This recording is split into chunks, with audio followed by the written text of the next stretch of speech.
બનાવાયેલા special D સ્ટાફના constable જ લાંચ લેતા ઝડપાયા છે। રખિયાલ પોલીસ સ્ટેશનના ડી સ્ટાફના કોન્સ્ટેબલ રાજુ અને એએસઆઈ અકબર શાહ દિવાનની 1.35 લાખની લાંચ માંગવાને લઈને કાર્યવાહી કરવામાં આવી છે। જુગારનો જામીન લાયક કેસ બનાવવા અને હેરાનગતિ નહીં કરવા માટે કોન્સ્ટેબલે 10 લાખની લાંચ માંગી હતી।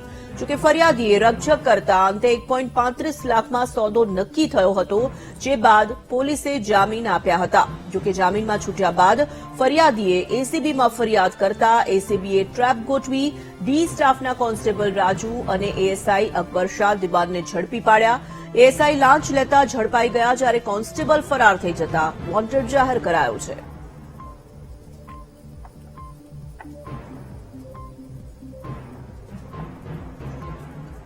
સંવાદદાતા દર્શલ રાવલ જોડાઈ ચૂક્યા છે, વિગતો પ્રાપ્ત કરીશું। દર્શલ, કોન્સ્ટેબલ અને એએસઆઈ સામે એસીબીમાં ફરિયાદ થઈ છે, સમગ્ર મામલો શું છે અને શું અપડેટ્સ છે આ મામલે?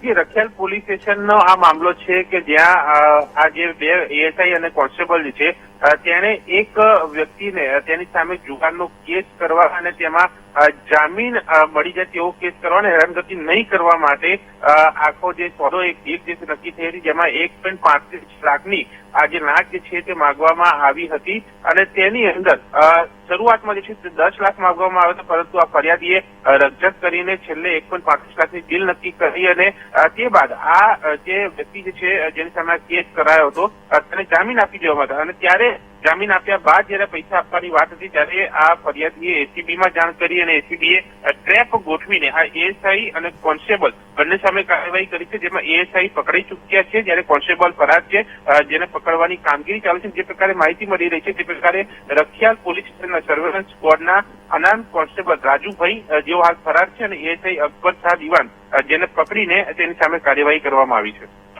ધન્યવાદ।